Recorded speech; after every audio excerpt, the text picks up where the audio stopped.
Welcome sa Lifehack PH, kung saan tumpak ang diskarte at sulit ang bawat aral. May kilala kang matalino pero laging kapos sa pera? Baka kasi hindi pera ang problema, kundi ugali. Hindi paligsahan ang pagyaman. Ang karera ng pera ay parang marathon, hindi sprint.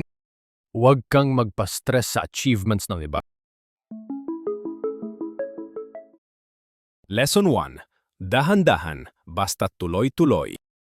Kita versus disiplina. Maraming may mataas na kita, pero mas mataas ang gastos.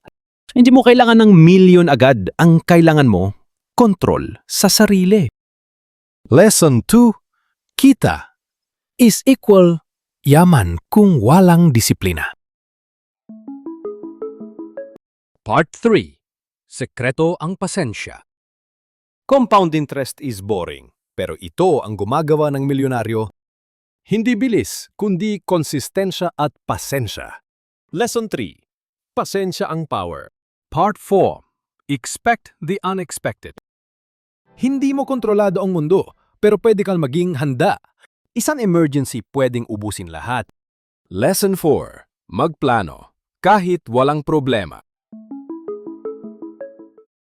Part 5. Emosyon, talino.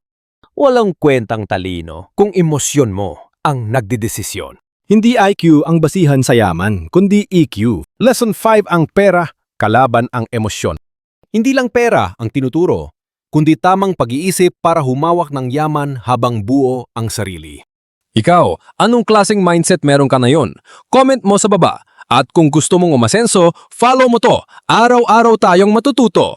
Kung gusto mo pa ng ganitong klase ng video, i-like at i-share mo na tong post na to. At syempre, don't forget to follow Lifehack PH para lagi kang updated sa mga tips na pwedeng makatulong sa'yo. I-click mo na rin ang notification bell para ikaw ang unang makakita sa susunod kong content.